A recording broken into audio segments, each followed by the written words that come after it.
un podcast de Cooperativa.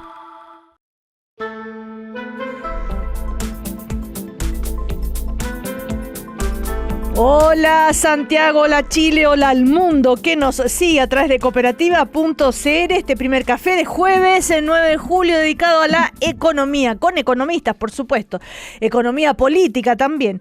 Alejandro Mico, académico de la Facultad de Economía y Negocios de la Universidad de Chile, ex subsecretario de Hacienda, con Claudio Agostini, académico de la Universidad Adolfo Ibáñez, con Gustavo Díaz, economista del Instituto Libertad, que es el Centro de Pensamiento de Renovación Nacional, y con Luis Eduardo Escobar, director de la Fundación Chile 21, consultor independiente. Con ellos entonces conversamos este primer café de hoy.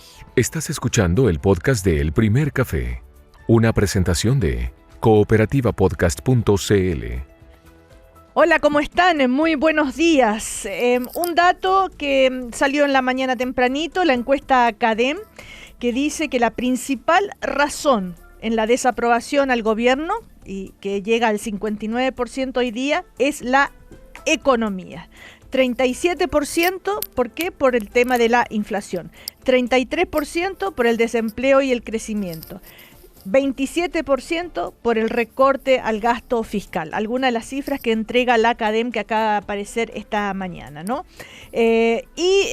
Tenemos, dije economía política quizás más que nunca hoy día, porque esos datos en el contexto de la mega reforma que seguimos debatiendo, ¿no es cierto?, hace meses ya, y que lo más nuevo es este acuerdo entre el PPD, son 4 senadores, ¿verdad?, con el gobierno respecto a la invariabilidad tributaria.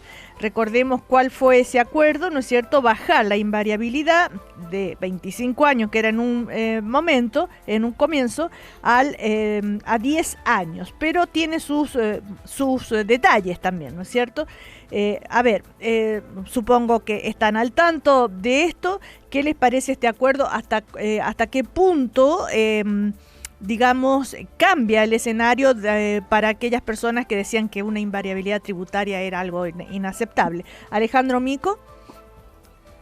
Creo que es un paso, en la dirección de ir tratando de encontrar acuerdos. Creo que el tema de acortar plazos y también del potencial aumento de la tasa me parece que van en la dirección correcta. Ampliar el monto también. Recuerda que esto está tiene un escalonamiento que la invariabilidad va subiendo en función del tamaño de la inversión que se hace. Otro tema que se había mencionado. Mira, más allá de lo concreto, específico del acuerdo, creo que es un avance de tratar de encontrar puntos de acuerdo donde se ceden en parte y se adoptan las condiciones las aprehensiones que había al respecto a la invariabilidad. En parte se van acogiendo, porque van a poder ser menos proyectos los que se puedan acoger y a esto. Y segundo, va a tener un pago, según lo que entiendo hasta el momento. Por lo tanto, creo que va en la línea correcta. Creo que ya se vuelve algo que uno... me parece que, claro, cuando yo no era muy partidario de la invariabilidad, claro, para ser por franco, eso te lo pregunto. Pero creo que, es un avance y creo, cuando uno va negociando, uno nunca puede llegar a lo que uno quiere. Y me parece que es un avance y creo que eso hay que valorarlo en ese respecto. Ahora, como se da todo en el enredo del Parlamento, sí, es otra cosa, porque es otra cosa. Yo estoy hablando netamente del tema, claro, de avanzar en este punto. Creo que es un avance desde mi perspectiva en la dirección correcta, para poder tomar otros puntos. ¿Qué dijo el senador Celis al explicar esto? ¿No es cierto? Será de 10 años, depende de la barrera de entrada a modos distintos, hasta $100 millones. Que hay un segundo punto que puede ser hasta 15 años y allí la barrera de entrada es hasta $350 millones. Y si es de 25 años, tiene que ser una barrera de entrada de $500 millones. Además, precisó que se aplicará una sobretasa permanente de 1,5% a modo de prima y que los proyectos mineros no quedarán exentos del royalty, entre otros detalles que dio. A ver, Gustavo Díaz, teniendo en cuenta Centro de Pensamiento de Renovación Nacional, a Instituto Libertad, ¿qué le parece haber logrado este acuerdo? Y vamos a ver si los demás partidos de oposición lo acompañan, pero bueno, igual el gobierno sabemos que tiene los votos suficientes para aprobar, pero ¿en qué cambia esto concretamente? Sí, gracias Cecilia, y bueno, buenos días y saludar también a los colegas que están ahí en el panel. Y en particular, esta medida creo que es un avance también, ¿ya? Hay que entender que esta política de invariabilidad tributaria buscaba generar certidumbre, ¿ya? Es decir, reducir el riesgo regulatorio, permitir una mejor planificación de las inversiones y al mismo tiempo ofrecer ciertos estímulos a la inversión en un contexto en que la inversión acá en el país ha ido retrocediendo sistemáticamente a través de los años.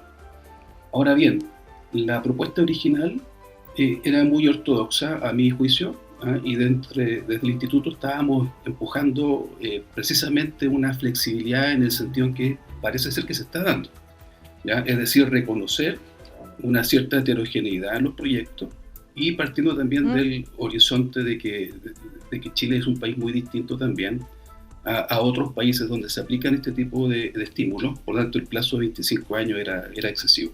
Yo creo que en este sentido se está avanzando en esa línea. Uno puede seguir conversando y discutiendo acerca de las tasas, ¿verdad? Pero se está reconociendo ya que los proyectos son distintos, que tienen periodos de maduración diferentes y por lo mismo no se puede tratar a todos los proyectos por igual. Claro. Es un avance, creo que hay que seguir discutiéndolo, pero vamos en la línea de flexibilizar una política que a mi juicio es positiva, que se va a traducir en el tiempo en mayor actividad económica. En un contexto de fragilidad y vulnerabilidad económica todavía.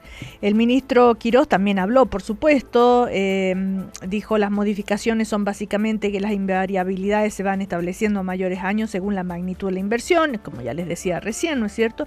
Y ese es un primer punto. Y un segundo punto, dijo el ministro, es que hay una prima de 1,5 más de tasa corporativa a quienes se acojan a esta inversión, a ese seguro de invariabilidad. Y bueno, y otras normas, en fin.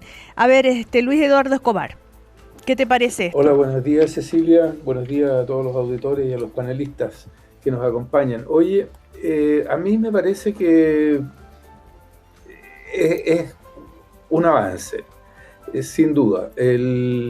Lo que había anteriormente era como decía Gustavo, demasiado rígido, y hacer esto mejora el proyecto. A mí no me gustan, y lo he dicho antes también, no me gustan estas invariabilidades tributarias. Creo que generan distintos sistemas tributarios para las distintas empresas. Así es que, pero digamos, dentro de lo que había y de las posibilidades que tenía la oposición de influir en esta materia, a mí me parece que sí, efectivamente es un avance. Va a haber que ver la letra chica exactamente, porque en la propuesta original del gobierno esto no solo se extendía al proyecto mismo, sino que a los accionistas, etcétera, y ahí sí que ya la cosa se enreda mucho más, y espero que eso también haya sido parte de la negociación. Lo de royalty que se mencionó me parece fundamental, o sea, la ley de royalty no tiene nada que ver con esto, porque la ley es el precio de la materia prima. El royalty en el fondo es el precio que se cobra por el mineral de cobre. Así es que en eso me parece que era muy importante aclarar ese punto. Claro, el senador Celis, por ejemplo, les estoy leyendo las diversas frases, ¿no? Como que puedan dar luz sobre de qué se trata esto. Que la estabilidad tributaria, insisto, tendrá un costo para las empresas. Dijo, no será gratis. El acuerdo no congela todos los impuestos. Las empresas que accedan a este beneficio no quedarán protegidas frente a futuros cambios en impuestos como el IVA, el royalty minero que decíamos recién, los impuestos verdes o los tributos municipales. A propósito, se supone que con este acuerdo no se iría al Tribunal Constitucional por este punto, pero ojo que el senador Celi no descartan que van a ir al Tribunal Constitucional por otras razones, por ejemplo, las normas medioambientales. Pero bueno, ese es otro asunto. A ver, Claudio Agostini. Hola, ¿qué tal? Buenos días. Buenos días. A mí me gustó mucho el acuerdo por varias de las razones que ya han mencionado. Lo primero que me parece relevante es que solo lo acota a la tasa de impuesto que pagan las empresas. Y eso me parece un cambio importante. En las primeras versiones era todos los impuestos, lo cual no solo era exagerado, sino que es muy complicado de administrar. O sea, una empresa que paga IVA distinto a otros si es que se cambia la tasa de IVA, un lío mayor. Entonces, lo primero que me parece bueno es que esté acotado a la tasa de impuesto corporativo y nada más. Lo segundo que me parece bueno es que efectivamente haya una sobretasa, porque esto me estoy comprando un seguro ante potenciales Eso, quisiera que lo pudieras explicar en fácil. Lo que estoy diciendo es, yo hoy día si invierto sin esto, tengo una tasa, vamos a ver si cambia o no cambia, pero de 27%. Después este proyecto debería ser de 23, supongamos que es 23. Yo voy a invertir en Chile, alternativa A, pago 23, a riesgo de que en el futuro llegue otro gobierno y me la suban a 26, 27 y no sé. Alternativa B, que es esta invariabilidad, me aseguran este 23 más este 1,5, 24,5, pero no me afectan futuros cambios. O sea, si en el futuro se vuelve a subir a 27, a mí me quedan 24,5. ¿A cambio de qué? A cambio de pagar 24,5 en vez de 23. Entonces, yo tengo una tasa hoy día, si es que acepto la invariabilidad tributaria, más alta en 1,5 puntos que lo que tienen todas las otras empresas, pero no tengo el riesgo de que me suban los impuestos a futuro, y las otras empresas que no acceden a esto tienen una tasa más baja, pero a ellos les pueden subir el impuesto en el futuro y a mí no. Entonces, en ese sentido es como un seguro, me estoy comprando un seguro, pagando una tasa más alta todo el tiempo, a cambio de que a mí no me pueden subir la tasa de impuestos que pago con mi empresa. En ese sentido, es como un seguro. ¿Y qué es un seguro contra el riesgo de futuras alzas de impuestos. Justamente ese concepto de que es como un seguro es el que ha generado a quienes se oponen a esto, ¿no es cierto?, las críticas. Ahora, ¿qué crees tú cuál va a ser el comportamiento mayoritario de las empresas? ¿Acogerse o no a esta invariabilidad, al precio de pagar un 1,5% más que el resto? Es difícil predecir el futuro. Yo pensaría que muchos sí lo van a tomar, en especial los que tienen proyectos más largos. O sea, si voy a invertir en Chile por 15 años y la tasa era 27, 25 y después de este proyecto va a ser 23, bueno, hay un riesgo no menor de que en algún momento se suba. Y a mí me parece, y de nuevo esto es opinable, que es un seguro bastante barato pagar 1,5% más de impuestos. Si lo pensamos, los tiempos no son iguales, no es comparable, yo lo sé, pero el DL600 uno pagaba 15 puntos más, era un seguro carísimo, y así todo las empresas lo tomaban. Entonces uno dice, bueno, si antes las empresas estaban dispuestas a pagar 15 puntos más de impuestos por un seguro, 1,5 es mucho más barato, con mayor razón lo irán a tomar. Claro. Pero hay que verlo, pero yo creo que más allá de eso, ayuda a un horizonte de planificación. Digo, yo voy a invertir, por supuesto, cada inversión tiene distintos riesgos. Si es una empresa de cobre, el riesgo del precio del cobre, más que los impuestos. Pero por lo menos en esta dimensión tengo un horizonte relativamente seguro. Y a mí me parece bueno, lo hemos discutido otras veces, Alejandro está más en desacuerdo y tiene un punto que es legítimo y que es correcto, de que futuros... de que futuros gobiernos no pueden cambiar la tasa, y lo que dice Luis Eduardo también es correcto. Vamos a tener distintas empresas con distintas tasas. O sea, en ese sentido es correcto. Pero a mí sí me parece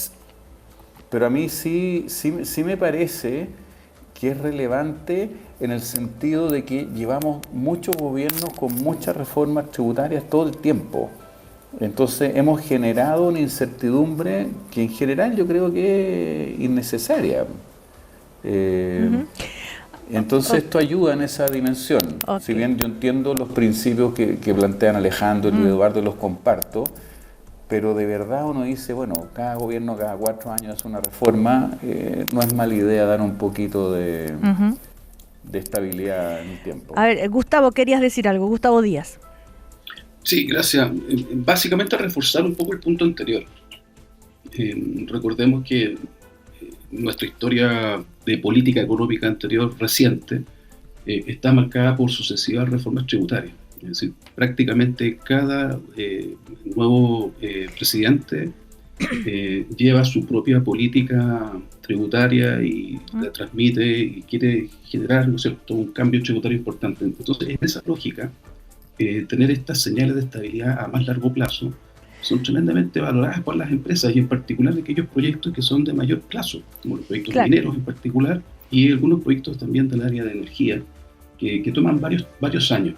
Y la prima del 1,5% es bastante baja. También coincido con eso y eso significa que es un incentivo importante al momento de generar estos proyectos. Recordemos que si la tasa baja efectivamente a 23, con esta prima va a quedar en 24,5, que de todas maneras es menor a lo que hoy día se estaba pagando. O sea, hay que entender que la génesis del proyecto se engancha, por decirlo de alguna manera, directamente con las otras políticas que buscan reducir los impuestos con el objeto de aumentar la inversión. Claro. O sea, ese es como el criterio que gobierna de alguna forma todo este programa y las distintas medidas van conversando con ese objetivo. Ahora, es un seguro muy barato, un interés muy barato. A ver, sí, Luis Eduardo. Sí, mira, yo creo que hay 2 puntos aquí que son bien importantes y que Gustavo acaba de mencionar seguido de Agustini. El tema de la inestabilidad tributaria. Yo creo que hay que poner en contexto esto de la inestabilidad tributaria y es cierto que es altamente indeseable y es algo que se ha venido nuestro sistema tributario, como dice Gustavo, cada gobierno que llega quiere hacer una nueva reforma, pero eso no es antojadizo.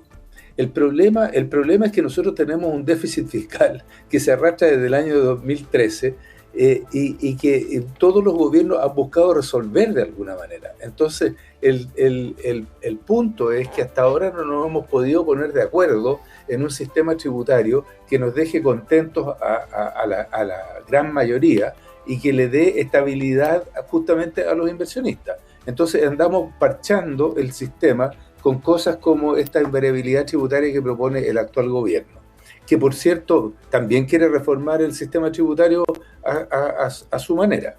Entonces, aquí el conflicto de base sigue vigente. Vamos a resolver esta reforma tributaria. ¿Es suficiente o no es suficiente para resolver el tema del déficit fiscal? Y la respuesta a eso mayoritariamente es que no. Ese es el primer punto. El segundo punto es el costo de la prima.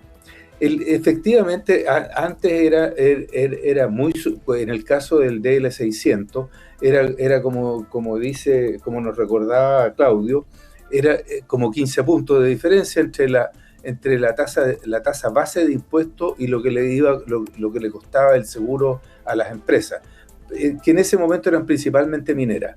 Pero ahí hay algo que es bien importante, y que debiera ser una lección para esta conversación. Si alguien está dispuesto a pagar más de 30% de impuestos por tener invariabilidad tributaria, entonces quiere decir de que el sistema tributario no es lo fundamental. ¿Ya? Y que la rebaja esta no es la maravilla para promover las importaciones, porque en la práctica las grandes empresas que han querido invertir en Chile han pagado impuestos mucho más altos.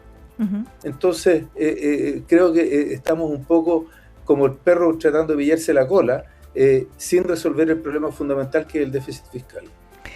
Bueno, ese es recordar, esto está íntimamente ligado a la política, por supuesto, ¿no es cierto?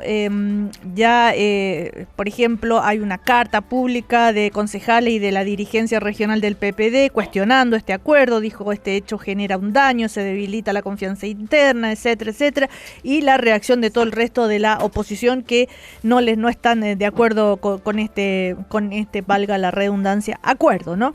En todo caso, ayer en el diario de Cooperativa, la senadora Paulina Núñez, presidenta del Senado, quien ha liderado esta mesa de conversación entre el ministro Quiró, entre el gobierno y la oposición, ¿no es cierto? En entrevista habló de la posibilidad de que el ministro adelantó que el ministro estaba abierto, ¿no es cierto?, a la rebaja de esto de la cantidad de años de invariabilidad, pero también dio otro punto, reveló otro acuerdo, no posible acuerdo, pero otro punto que el ministro estaría dispuesto, que es la compensación. Y esa ha sido una palabra que se ha hablado mucho en esta discusión, y que hay una compensación sobre la mesa, a propósito de, ¿no es cierto?, la rebaja, del aumento de los impuestos y lo que va a significar para el fisco. Y la compensación sobre la mesa es que podría llegar a 1.850 millones de dólares. Hay distintas fuentes de financiamiento y quedaría una merma de los recursos fiscales a la espera de que el proyecto tenga efecto, que volvamos a crecer, que las inversiones lleguen, etcétera. Entonces, porque la rebaja esta de impuestos le genera, dijo, una pérdida o deja de percibir el Estado 2.850 millones de dólares, ¿no es cierto? Pero la compensación que está sobre la mesa sería de 1.850 millones de dólares. Vamos a ver si se concreta esto, pero ella revela ese anuncio, que el ministro estaba dispuesto a eso. ¿Qué les parece esa cifra, Alejandro Mico? Me parece que empieza a ponerse cartas para una negociación y claramente ya son montos importantes. Si a esa compensación uno considera de que la rebaja tributaria por la contratación, que es otro tema que ha salido mucho, que es muy cara, de 1.400 millones, también se está dispuesto a ser modificada y hay alternativas bastante más baratas, uno empieza a sumar ya, no sé, estos 1.800 de compensación. Yo no he visto los detalles de dónde vienen. Simplemente es la declaración ayer de la senadora Paulina Núñez ayer en la entrevista. Me parece bien eso. Más imaginemos de que el costo del el crédito tributario por la contratación, que la verdad que no ha tenido mucho apoyo por ninguna parte, se rebajase o se hiciera algún ajuste. Eso ya está dispuesto el ministro a rebajar eso. Ya se ha anunciado. Sí. Por lo tanto, ahí uno podría, estamos hablando de 2.500 millones, se empieza a acercar, creo que ya se empieza a hacer algo, son cartas ya que permiten claramente, desde mi punto de vista, obviamente no soy quien para decir, pero a empezar a negociar, porque ya son números importantes, son medidas importantes que se empiezan a considerar, y creo que eso abre la oportunidad claramente de avanzar en un acuerdo, que creo que es fundamental. Hay otros temas todavía sobre la mesa que uno quisiera todavía conversar, pero creo que son cartas que muestran que es posible llegar a un acuerdo, son cartas ya más importantes que son posibles para llegar a un acuerdo, claro. Y creo que no sería conveniente no darse esta oportunidad, y en este punto creo que igual es justo también tratar de felicitar también a la gente que ha tratado de acercar las puntas, y en ese caso la presidenta del Senado y algunos de los senadores. Creo que es bueno en un país que está tan polarizado, con actuaciones tan cortoplacistas de algunos de nuestros representantes. Creo que es importante también tratar de valorar los puntos de acuerdo. En ese punto creo que es importante. Ahora las compensaciones hay que mirarlas con detalle. Algunas que yo escuché, creo que las miraría con mucho cuidado. Esta cosa en algún momento se habló, no sé si será cierto o no, finalmente se ponga sobre la mesa esta idea de tener IVAs diferenciados por regiones. Me parecía algo que no era algo muy valioso de hacer, pero bueno, esperemos de dónde vendrían estas compensaciones, pero son números importantes ya, son números importantes eso, que más allá de conversar. Claro, más allá del punto, desde el ángulo político y de si acuerdo o no acuerdo, desde el punto de vista de los números, para un economista, de los números, ¿qué tan importante es esta cifra, Gustavo Díaz? Sí, bueno, primero que nada pienso que todos los esfuerzos que se puedan hacer para acercar posiciones son valorados, son efectivos, ojalá sean efectivos. porque permiten consensuar miradas distintas respecto al mismo fenómeno. Pero el número, ¿qué te parece? Avanzar. Mira, el número que se ha avanzado, que se ha conocido, me parece dentro de órdenes de magnitud razonable, interesantes también. Hay que buscar la fórmula de cómo justificar esos números al final del día. Al final eso es lo que importa. Pero es importante ir compensando estas rebajas. A mí se me ocurren otras miradas también para poder explicar o entender estos números. A mí me gusta mucho más, por ejemplo, la idea de ir reduciendo el impuesto de primera categoría, pero condicionándolo a que se concreten ciertas inversiones, ¿ya? Es decir, indexarlo de alguna manera, la rebaja del impuesto a inversiones concretas, como se recomienda en gran parte de los países de la OCDE. Hay muchos informes dando vueltas que hablan un poco de lo mismo, y en particular también fortalecer algún tipo de inversión, porque no toda la inversión es igual. Podemos hablar de inversión genérica, inversión en fierro prácticamente, o inversión tal vez con más componentes de investigación, desarrollo, tecnología, automatización, y podríamos ir definiendo y acotando un poco ese apellido, ¿no es cierto? Pero bonificar tal vez con algún crédito tributario la inversión de mejor forma, una magnitud más importante, y de esa forma tú también vas logrando compensar el costo de una reforma que en un contexto de estrechez fiscal se hace difícil de entender, ¿ya? Entonces, bajo esa lógica, tú vas amarrando de cierta forma hitos, en la medida que tú vas logrando invertir de cierta forma y en ciertos sectores estratégicos también, teniendo una mayor rebaja tributaria. De esa forma tú vas compensando los costos, ¿ya? Y vas llegando a números bastante interesantes también. Ahora, me llama la atención que un economista del Instituto Libertad, que es de Renovación Nacional, tenga una mirada más distanciada de las convicciones de este gobierno. Vamos a ir a comerciales. A la vuelta, a la vuelta seguimos con la opinión de Luis Eduardo, de Claudio también, por supuesto. Ya volvemos. Estás escuchando el podcast de El Primer Café, una presentación de cooperativapodcast.cl. Seguimos hablando de economía con nuestros panelistas de hoy, de todos los jueves, que son economistas, por supuesto, con Luis Eduardo Escobar, Gustavo Díaz, Claudio Agostini, Alejandro Mico. Estábamos hablando de, ¿no es cierto?, la posibilidad de que el ministro Quirós también se abra a un monto de compensación, que lo anunciaba ayer la senadora Paulina Núñez acá en el Diario de Cooperativa, y decía que estaba sobre la mesa la posibilidad de una compensación que llegaría a $1.850 con distintas fuentes de financiamiento que están viendo ahí. Por una parte, la expectativa de volver a crecer, pero también otras fuentes de financiamiento que no entró en ese detalle. Estábamos hablando de aquello. Luis Eduardo Escobar, a ver, ¿qué te parece a ti esta cifra?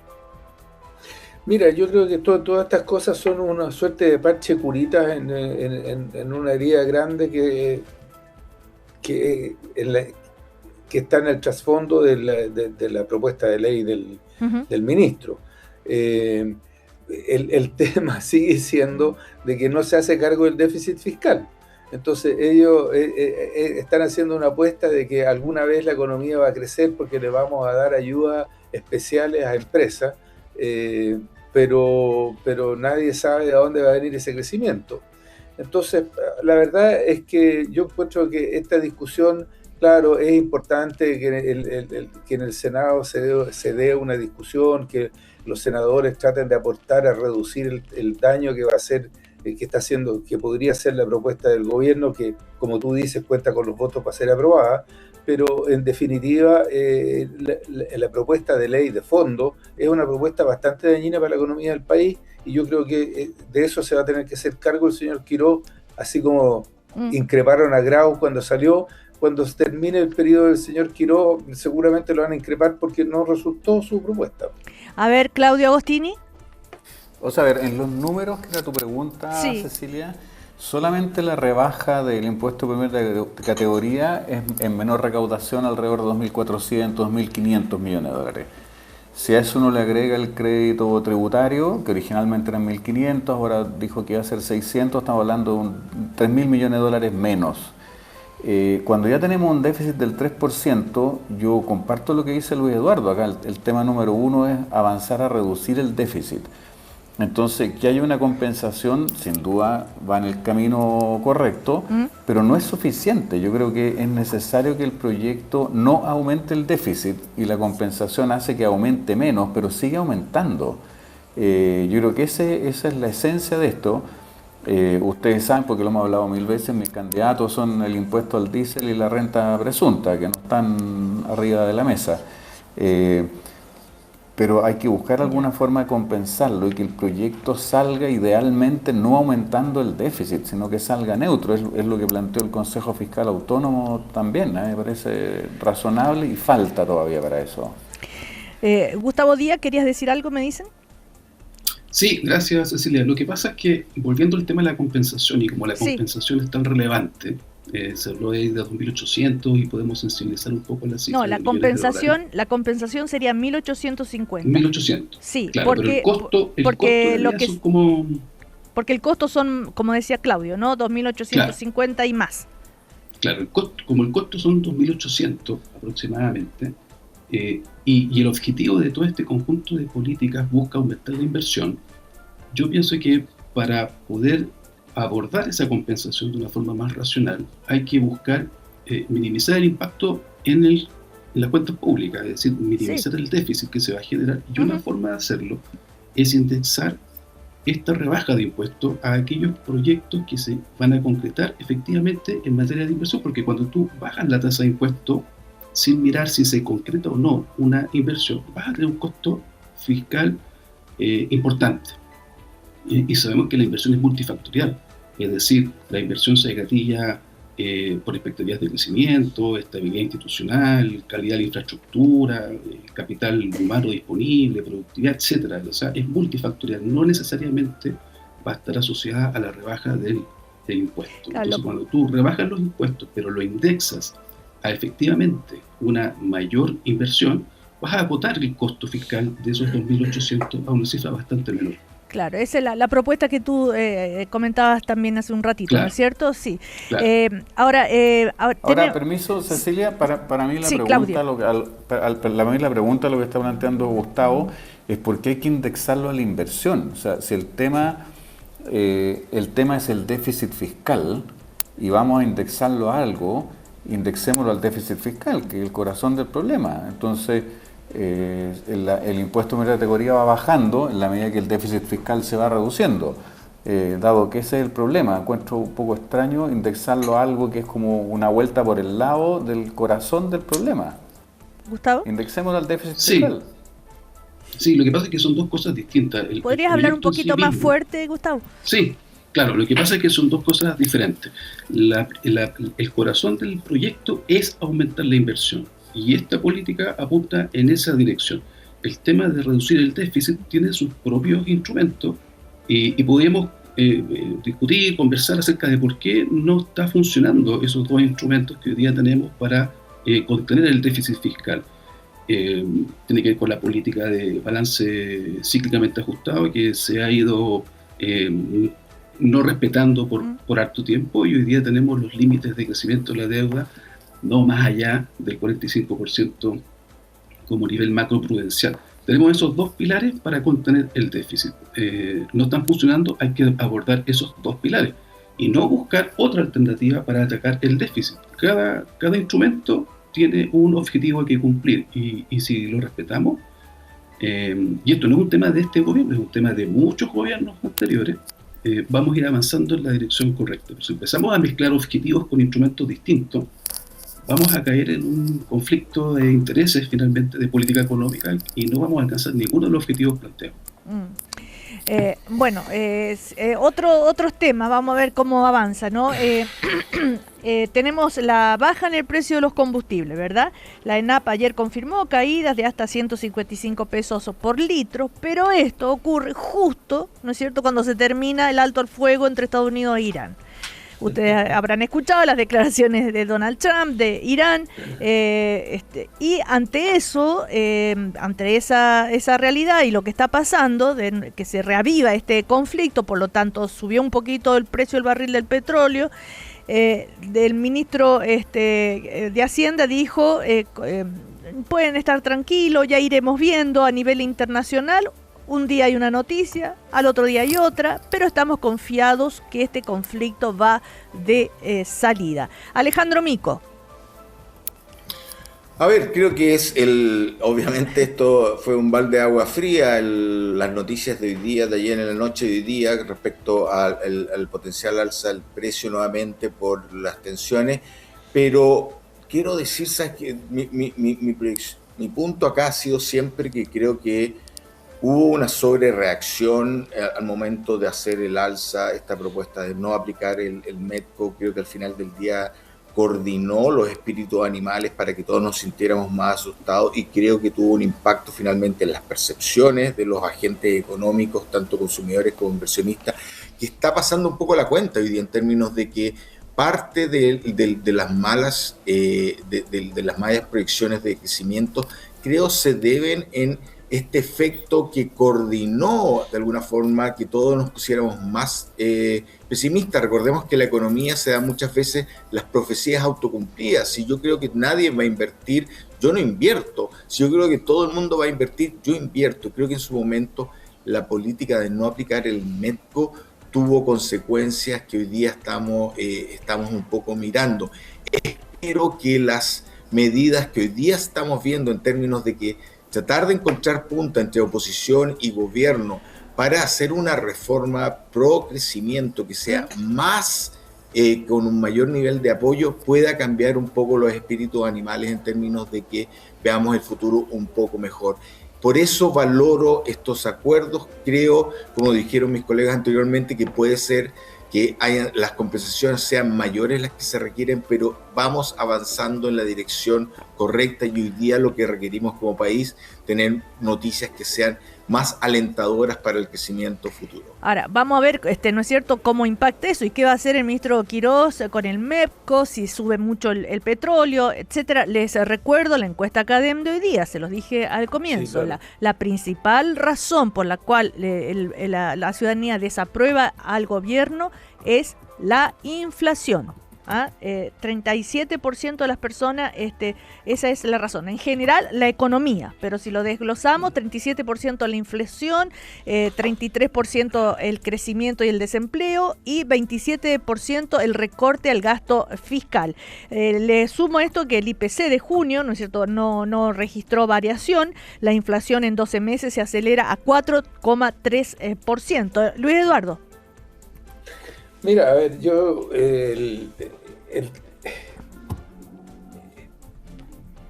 creo que el gobierno está metido en un zapato chino con el tema del precio, con el precio de los combustibles. Efectivamente, coincido con Alejandro que lo que habría que haber hecho era dejar que el MEPCO funcionara. En principio, si se deja funcionar, es autofinanciado.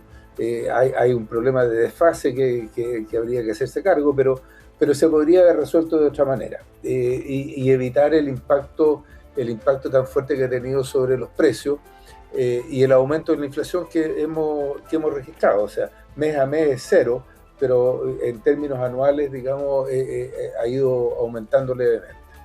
Y eso, junto con una economía que está relativamente estancada y con altas tasas de desempleo que están creciendo, efectivamente crean un malestar en la población que es completamente comprensible.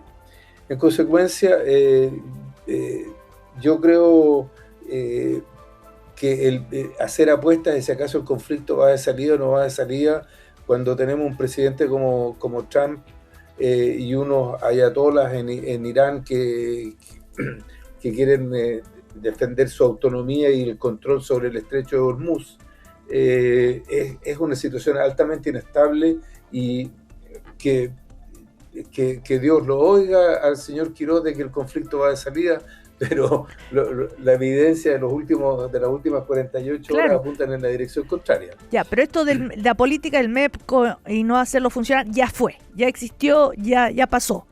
a lo que la ciudadanía puede esperar ahora. Bueno, ¿qué van a hacer ahora? Y si vuelve a subir el petróleo, Bueno, ¿y qué hacer ahora? Pero lo que está haciendo ahora, a ver, en primer lugar, el rebote del alza del precio del petróleo en estas últimas 48 horas es más bajo que el nivel inicial que alcanzó cuando se suspendió el MEPCO. Ahora, el gobierno después de eso ha estado aplicando la política del MEPCO y por eso ha ido reduciendo paulatinamente el precio de los combustibles. Yo le diría, mire, ministro, siga por ese camino, porque nadie puede apostar a qué es lo que va a pasar con el precio del petróleo. A ver, Gustavo Díaz.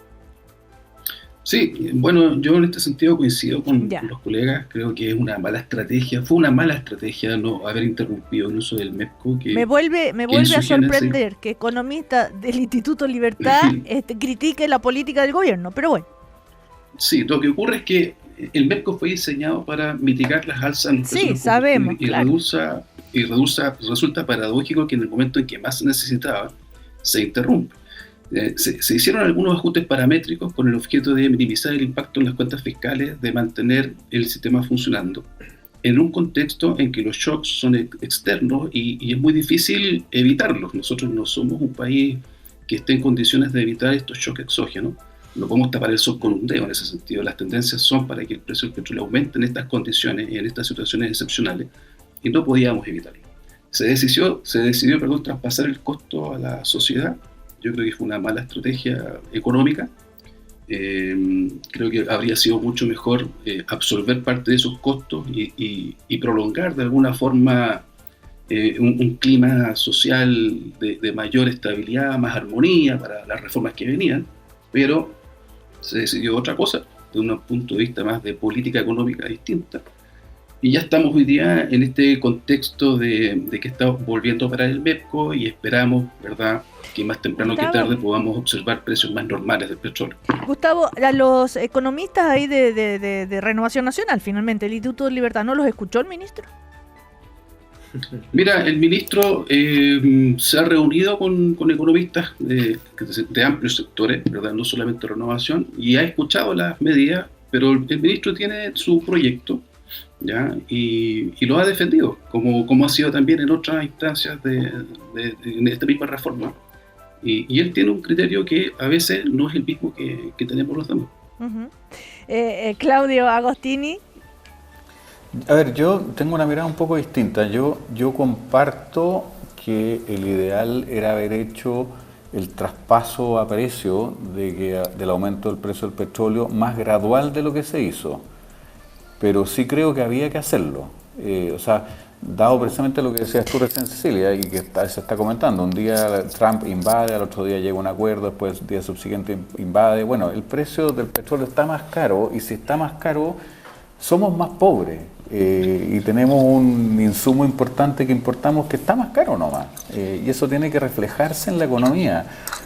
Y yo, mira, porque he trabajado en este tema, soy muy escéptico de estos fondos de estabilización. Porque la idea efectivamente, como decía Luis Eduardo, es que sean neutrales. Entonces yo subsidio un rato y después cobro otro rato y en promedio lo único que hice fue reducir las fluctuaciones. Pero cuando uno mira los datos, el FEP, que fue el primero que tuvimos, dejó un hoyo fiscal de 440 millones. El FEPCO, que fue el siguiente, uno de 1.054 millones. El CIPCO, que fue el siguiente, uno de 132 millones. Y el MEPCO hasta diciembre del 2025 llevaba un déficit de 2.144 millones. Entonces, estos fondos que supuestamente son neutros y que solo deberían reducir la variación, en la práctica hemos subsidiado combustibles fósiles por más de 3.000 millones de dólares en los últimos 25 años. Y a mí me parece una mala política pública subsidiar combustibles fósiles. Sobre todo ahora que estamos en un montón de proyectos de ley y una mirada país de descarbonizar y poner impuestos verdes. Entonces yo soy partidario de que estos mecanismos dejen de ser un subsidio al petróleo. Y eso es lo que están convertidos hoy día. Y entonces para que eso no pase hay que ir traspasando el precio a lo que cuesta el petróleo nomás. Yo sé que es impopular, pero eso es. A ver, Alejandro. Los precios tienen que reflejar la escasez de un bien. A ver, Alejandro. Estoy de acuerdo contigo de que yo no estoy de acuerdo en subsidiar el precio del petróleo, para nada, pero esto es un mecanismo de suavización del precio. En el Medco, si se hubiera seguido aplicando como está establecido, el traspaso ya hubiera ocurrido ya a esta fecha. Lo importante es que se hace en forma gradual, que permite que los agentes se vayan ajustando en forma pausada, en forma de que puedan hacer el ajuste que sea el menos costoso posible. Esa es la idea de un seguro, y estos seguros se aplican en muchas partes. Una de las principales motivaciones de la macroeconomía en general es suavizar los ciclos económicos, suavizar los choques externos. Y una forma de suavizarlos es tener este tipo de seguro. Ahora, es verdad que claro, si uno utiliza mal el instrumento, como puede haber sido en el gobierno anterior, que terminó el traspaso al alza, lo hizo más lento, que la rebaja la hizo más rápida en el Medco, y por eso se generó este costo para el fisco. Eso es una forma donde fue una política expresa para hacerlo. El Medco, si se hubiese aplicado sin cambio de parámetros, hubiese sido neutral, ¿ok?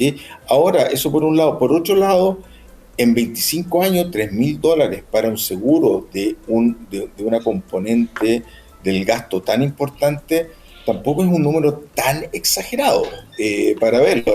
Recordemos la importancia que tiene en las importaciones de Chile el petróleo. Por lo tanto, si uno divide 3.000 millones por todas las importaciones de petróleo en 25 años, es un número no tan grande. Por lo tanto, yo raya para la suma, esto es un seguro. Los seguros tienen ventajas, y creo que en esta última pasada se demostró. Cuando yo traspaso en forma tan abrupta el costo a los hogares que tienen menor capacidad de ajuste, a las pequeñas empresas que tienen menor capacidad de ajuste que el gobierno, termino coordinando una caída en las expectativas de los hogares, de las empresas, que no está pasando la cuenta. Si uno ve la evolución de las perspectivas económicas que tenían los agentes económicos, estas sufrieron una caída muy brutal después del benzinazo. Entonces, creo que el tema de fondo ¿es bueno tener un mecanismo de ajuste de precios? Sí, un seguro, me parece bien. Ahora, que se haya mal utilizado en el pasado en algunas ocasiones, bueno, veamos que en esas ocasiones no se termine utilizando este mecanismo como subsidio. Pero en la situación actual creo que hubiese sido favorable para la evolución de la economía nacional y para las perspectivas económicas que tienen los agentes económicos, que terminan al final del día teniendo un impacto muy importante en cuánto se invierte en una economía. O sea, yo comparto Claudio lo que dices tú, Alejandro. En ese sentido no tengo una discrepancia, y es lo que conversamos antes. Yo sí creo que esto había que haberlo hecho gradual, completamente de acuerdo. Eso, estoy de acuerdo. No tengo discrepancia en eso. Y también creo que estos fondos tienen sentido y ayudan lo que tú dices, pero siempre y cuando efectivamente sean un seguro y no un subsidio. Y ese es mi único punto. En la práctica, siempre en Chile han sido un subsidio. Ese es mi punto de fondo. Pero ¿cuán grande es el subsidio en términos? Me gustaría verlo.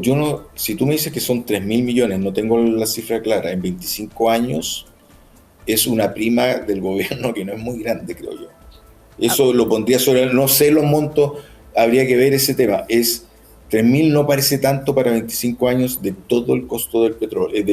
Recordemos lo que es. Pero veámoslo, ojalá fuera cero. Ojalá fuera cero, de acuerdo. Ojalá fuera cero. Pero claro. Ojalá fuera cero, estoy de acuerdo contigo. Es el punto. La promesa es que iba a ser cero y fue menos 3.770. Ese es el único punto. ¿Alguien? Sí, eso, a ver, Luis Eduardo Escobar. Efectivamente es un problema porque la gente, la tentación del gobierno de hacer algo es muy alta. Entonces, al final empiezan a intervenir un instrumento que costó harto que diseñarlo para que funcionara, como decía Claudio, el tercer mecanismo que se ha inventado. justamente tratando de evitar de que esto represente un costo fiscal, un costo fiscal, digamos, que al final pagamos todos los chilenos por lo demás. Pero lo otro, yo creo que más importante, digamos, de si acaso el mecanismo funciona o no funciona, yo creo que desde el punto de vista de la economía política, el ministro Quirós trató de mandar un mensaje que era clarísimo. Dijo, mire, ¿sabe? Que era consistente con su diagnóstico de que aquí había una crisis y que fiscal enorme y que no había un peso y que en consecuencia lo que había que hacer era pasar de una sola vez.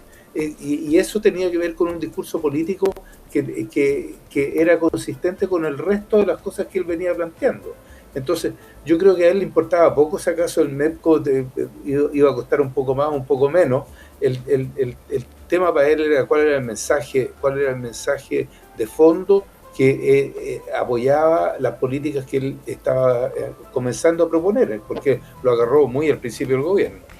Vamos a ir a comerciales, la vuelta a la opinión de Gustavo, por supuesto, también, y a ver si los economistas le pueden decir a la ciudadanía, ¿sabe qué pasa? ¿Cómo catalogan o cómo evalúan la situación de la economía, lo que está haciendo el gobierno ahora, más allá de lo que se va a venir? Porque la mega reforma va a tener los impactos de acá varios años más. ¿Qué está pasando ahora para la ciudadanía? Ya volvemos. Estás escuchando el podcast de El Primer Café, una presentación de cooperativapodcast.cl. Último bloque de nuestro primer café de hoy, dedicado al análisis económico. Estamos con Claudio Agostini, Gustavo Díaz, Luis Eduardo Escobar, Alejandro Mico. Antes de irnos a comerciales, yo les decía, bueno, a ver, pero la mega reforma, de hecho el FMI acaba de entregar otra proyección que dice que el periodo de Cast va a cerrar con un 48% del PIB en la deuda pública, que incluso en el 2030 alcanzaría, el 2033, llegaría al pic de 50% y luego comenzaría a bajar levemente. Todo está también depende del precio del cobre, depende del crecimiento y que la mega reforma, todo lo que se va a hacer, ¿no es cierto?, para que crezca el país, los beneficios de esta reforma podrían ser inciertos en la práctica, así que no se sabe. Los economistas nunca saben lo que va a pasar, pero tal vez saben qué hacer ahora, cuando la ciudadanía está tan desconforme, según la encuesta, ¿no es cierto?, y tan preocupada por la inflación y por otros temas. Luis Eduardo Escobar, ¿qué dirías tú? ¿Qué herramientas puede tener un gobierno en la actualidad, más allá de esta famosa mega reforma? Mira, acércate, realidad, por favor, Luis Eduardo, que estás muy lejos. ¿Cómo no? En realidad lo que ocurre con los economistas, si me permiten mis colegas del panel, es que se nos da mucho más capacidad de hacer cosas para alterar el curso de la economía de lo que en realidad tenemos. En general, casi todas las cosas que los economistas pueden hacer por la vía de las políticas públicas de todo tipo tienen efectos que son dilatados en el tiempo y que se demoran en ser efectivos. Yo creo que lo que se ha venido hablando de empezar a considerar tal vez algunos programas de empleo especiales y programas de capacitación de la gente para que se pueda reinsertar en el mercado de trabajo en el corto plazo son de las cosas más inmediatas que puede hacer el gobierno. Yo lamentablemente pienso que la propuesta de ley que tienen encima de la mesa es mala para el país. ¿Cuál? El proyecto alias de reconstrucción. No necesariamente activa la inversión. Creo que y en eso creo que con Gustavo tengo alguna simpatía por las ideas que él propone de que hay que buscar alguna manera de incentivar la inversión, pero de manera mucho más directa y mucho más intencionada. Esto de que dejemos que el mercado funcione y que en 10 años más veamos lo que pasó con la inversión es una barbaridad. Uh-huh. Eso no ha sido la manera en que ha crecido ninguno de los países de los que tenemos información. Entonces, Pero creo que con este gobierno va a ser muy difícil hacer algo de ese tipo, así es que lamentablemente sí, claro, yo creo que pero el gobierno lo ha dicho en todos los tonos. Lo del MEPCO que dijimos al principio es una manera de decir, mire, ¿sabe qué más? Nosotros no nos hacemos cargo de la operación de peso. Lo que han hecho, lo que están proponiendo en materia de reforma tributaria es dejémosle al mercado que resuelva si acaso quieren invertir o no quieren invertir, y yo le voy a dar las mejores condiciones posibles, a costa de un déficit fiscal que va a tener costos para la población porque va a subir la tasa de interés. Entonces, esto yo creo que no está en el ADN del gobierno hacer políticas que sean intencionadas para aumentar los niveles de empleo y de inversión en el corto plazo. Ahora, pero cuando el gobierno se enfrenta, ¿no es cierto?, a una desaprobación y tiene estos datos, que la desaprobación es casi 60% y que se debe la gran mayoría, y que que esa desaprobación tiene que ver con la marcha de la economía, algo tendrán que hacer, supongo, inmediatamente. No creo que se vayan a quedar ahí de brazos cruzados ante esta situación. ¿Qué dices tú? No, fíjate, pero fíjate sí, lo que propuso el ministro Quiroga hace 2 días atrás, un programa de empleo para 5.000 personas, ¿fue? Así es. Entonces, digamos, si ese es el remedio para la enfermedad, yo le diría a la gente, mire, ¿sabe qué más? Cuídense. Ya. A ver, Gustavo Díaz, vamos, rapidito. Sí, muy rápido, muy breve, Cecilia. Yo pienso que la economía cruza todos los ámbitos de la vida diaria de las personas. Por lo tanto, a mí no me extraña que la aprobación sea baja y que se esté responsabilizando a la economía de este tema. Y aquí creo que tenemos la mesa, ¿no es cierto?, para poder poner políticas y propuestas tal vez más estructurales. El ajuste del MEPCO, por ejemplo, reveló un dilema técnico. ¿Hasta qué punto el Estado debe proteger al consumidor frente a shocks externos? ¿Y hasta qué punto debe trasladar el costo real para evitar desequilibrios fiscales? Y en este momento, la decisión de Hacienda privilegió la sostenibilidad de las cuentas públicas, pero con un costo social que es evidente, porque se golpeó, ¿no es cierto?, directamente el bolsillo de los hogares y el transporte, lo que genera tensiones en toda la cadena productiva y la logística. Ahí tenemos un talón de Aquiles que hay que enfrentar. Hemos avanzado, hemos realizado propuestas y avances concretos en materia de diversificación energética, pero mientras el transporte y gran parte de la logística sigan dependiendo de los combustibles fósiles, vamos a seguir teniendo estos problemas y estar expuestos y muy vulnerables a los vaivenes de los precios internacionales. Lo mismo se puede hacer en otros ámbitos, en otras áreas. El problema, por ejemplo, del mercado laboral no se soluciona creando 1.500 o lo que sea empleos en un momento específico, si no abordamos el funcionamiento del mercado laboral. El país está envejeciendo y las tasas de desempleo de los adultos mayores de 55 años está aumentando.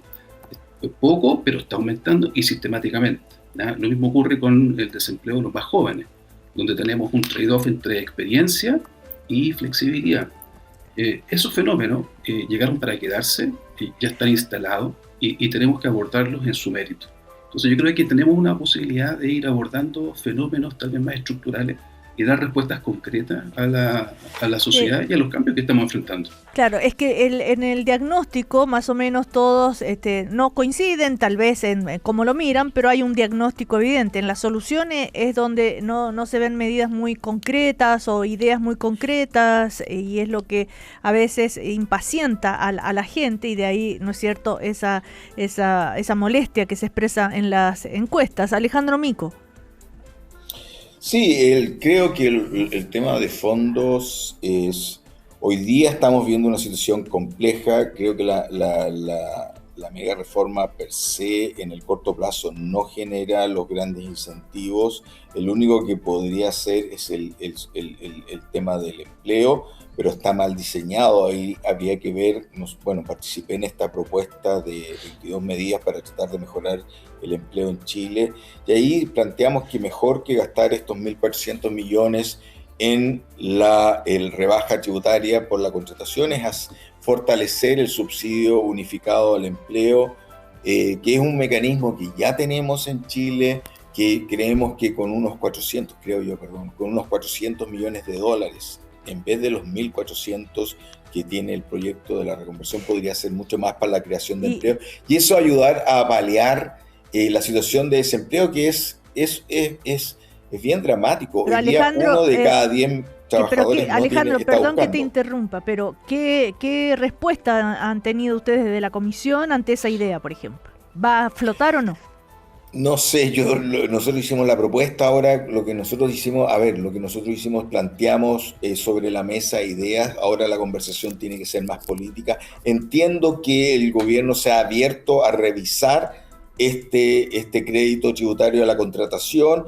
Espero que lo haga siguiendo las recomendaciones, que sea un subsidio mucho más focalizado en la gente de menores ingresos y por un periodo acotado, que cree que sea un incentivo más a la creación de puestos de trabajo para reducir el nivel de desempleo que tenemos hoy día. Eso es lo que tú esperas, pero todavía eso es lo que no. espero.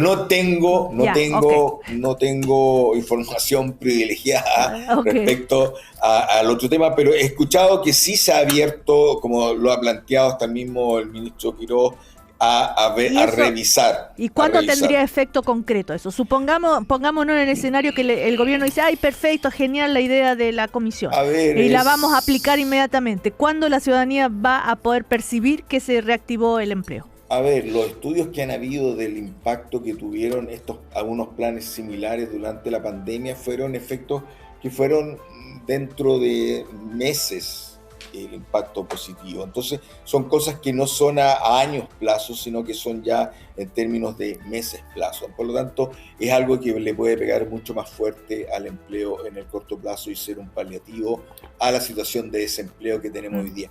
Ninguna solución, pero igual para ser honesto, todos sabemos, ninguna solución de política va a tener un impacto de un mes a otro. Con suerte va a ser políticas que tengan impacto en 4 o 6 meses. ¿Okay? Por lo tanto, eso es un hecho. Y más encima, ahora en invierno, el desempleo va a seguir creciendo por algo estacional solamente. Por lo tanto, las medidas, para ser igual bien honesto, cualquier medida que se haga no va a tener un impacto de aquí a un mes más, jamás. Las más efectivas, como fueron algunas que se propusieron durante el periodo de la pandemia, toman 4, 5, 6 meses. Ok. Claudio Agostini, ligo esto con el tema de la cantidad de empleos que generan las pymes. ¿Y por qué? Recuerdo opiniones tuyas sobre las pymes y las ligo también con los dichos del exministro Briones, no sé si las leíste, que dijo que si bien él es un fanático de las pymes como puerta de entrada a ser empresario, es un detractor acérrimo de la pimenización del debate, que le ha hecho pésimo a Chile. Que las pymes es probablemente el partido político más importante y transversal, que entra siempre pidiendo, dijo a su juicio, granjería, respirador artificial por aquí y por allá, cuál es el subsidio, el apoyo, etcétera, etcétera. Ayúdennos a crecer, páguenos por crecer, páguenos por contratar más trabajadores. Por supuesto, imagínense el gremio de las pymes, ahí Suet reaccionó muy, muy molesto. Pero ligando empleo con pymes, con todo esto, la situación de las pymes actualmente, Claudio. O sea, lo primero es, yo comparto lo que se mencionó antes, en el sentido que los economistas no tenemos magia para hacer algo que en 2 meses va a cambiar todo. Si tú me preguntas de qué hacer, lo hablamos el jueves pasado. Yo las propuestas que hizo la comisión Proempleo, no me acuerdo el nombre, la que estuvo Alejandro, yo las haría todas y ojalá mañana. O sea, como ahí hay un paquete de soluciones buenos para mejorar la situación del empleo en Chile y se van a demorar en tener efecto, pero si no las hacemos el efecto es cero versus efectos positivos más permanentes. Ahora, a tu pregunta de las pymes, yo comparto, no conocía las declaraciones del exministro Briones, pero yo las comparto, y lo he dicho otras veces. Las pymes han transformado los gremios de pymes en grupos de presión que consiguen privilegios cada vez que hay una reforma en el Estado. Y cuando uno mira el empleo que generan las pymes, es un poquito menos de la mitad. No sé de dónde salió un número que dicen que es como 80%. Espérame, mentira, paréntesis. Suet dijo que hay 1 millón de pymes que generan empleo y bueno, y que o sea, ya sabemos, siempre se dice que las pymes son las que más empleo generan en Chile. Pero cuando uno mira los datos, las pymes generan una parte importante del empleo, menos de lo que ellas dicen. Pero también hay que considerar la calidad del empleo. El empleo informal está asociado a las pymes. Las deudas previsionales son fundamentalmente de las pymes. O sea, son empresas que le pagan el sueldo a sus trabajadores y las cotizaciones previsionales las declaran, pero no las pagan y tienen deudas con sus trabajadores. Entonces, está como que son la gran maravilla de las pymes. A mí me parece que es un exceso y tienen muchos privilegios, y eso tiene un efecto negativo en el largo plazo. No es que yo sea anti-pyme, está bien las pymes y está bien como empezar un emprendimiento, y el objetivo es que les vaya bien y que crezcan, por supuesto, eso es lo que uno quiere, pero lo que también uno quiere es que la pyme que le va mal cierre luego y se dedique a otra cosa. Y eso es lo que no pasa. Hay tantos subsidios, tantos beneficios, tantas ventajas que sobreviven mucho rato en forma precaria, se endeudan de más, tienen deudas con sus trabajadores. En fin, eso es lo que uno quiere evitar. Y cuando uno mira los datos con otros países, Chile tiene un exceso de pymes. Si uno mira la distribución de empresas, cuántas grandes, cuántas medianas y cuántas chicas hay en cada país, Chile tiene una anormalidad, y es que tiene muchas empresas chicas. Y uno podría decir, ya, eso es bueno porque tenemos un nivel de emprendimiento maravilloso, pero no es lo que uno ve después. Entonces, yo estoy de acuerdo que uno debería tener alguna política pro pyme que ayude a las dos cosas, que puedan crecer rápido las que son exitosas y puedan morir rápido y con el menor dolor posible las que no. Eso es lo que yo quisiera como política de largo plazo. Es bien impopular, pero en fin. Claro, imagínense la reacción que tuvo, ¿no es cierto?, uno de los dirigentes de PYME, Suet, que dijo, muy molesto, que era que le pide más calle a Briones, ¿no es cierto?, que es una afrenta, que no pueden aceptar. Hablar de que somos moribundos o un partido político son palabras muy ofensivas, pero seamos honestos, todos los gobiernos de cualquier color político cuando hacen campaña, ¿qué prometen? Apoyo a las pymes, el partido de las pymes, etcétera, etcétera, o no, Luis Eduardo.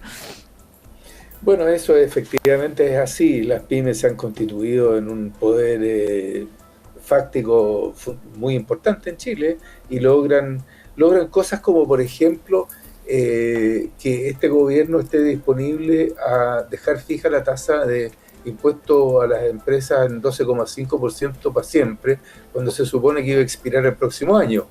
Entonces, tienen una capacidad política que es francamente notable y que les ha permitido a muchas empresas, y el problema es que las tratamos a todos como si fueran lo mismo, pero hay grandes diferencias dentro de las pymes. Hay pymes que son altamente productivas, que son rentables, que tienen sus cuentas al día, que le pagan a los trabajadores todo lo que corresponde, y hay otras que están en el borde. Y esas que están en el borde, en realidad, como dice Claudio, tal vez lo mejor sería que se dedicaran a otra cosa, porque tendrían un costo menor para el país. Bueno, recordemos que Franco Parisi y el Partido de la Gente, uno de los partidos que más defiende a las pymes y quien ha bregado, ¿no es cierto?, para que el impuesto a las pymes se mantenga, lo que decías tú, o Claudio, ya no recuerdo, en 12,5. Pero bueno, eso atrae muchos votos, ¿o no? Entonces, claro, ahí está el tema. Bueno, si bien los economistas no tienen la varita mágica para cambiar la realidad de hoy a mañana, ni dentro de un mes, pero sí tienen la capacidad, ¿no es cierto?, de explicarnos por qué sucede lo que sucede. Así que muchas gracias, Alejandro Mico, Claudio Agostini, Gustavo Díaz, Luis Eduardo Escobar. Hasta la próxima. Buena semana. Hasta la próxima. Chao. Hasta la próxima. Muy buena semana. Chao, chao. Chao. Aquí termina el podcast de El Primer Café. Lo escuchas en vivo de lunes a viernes desde las 9 de la mañana y todos los días en cooperativapodcast.cl.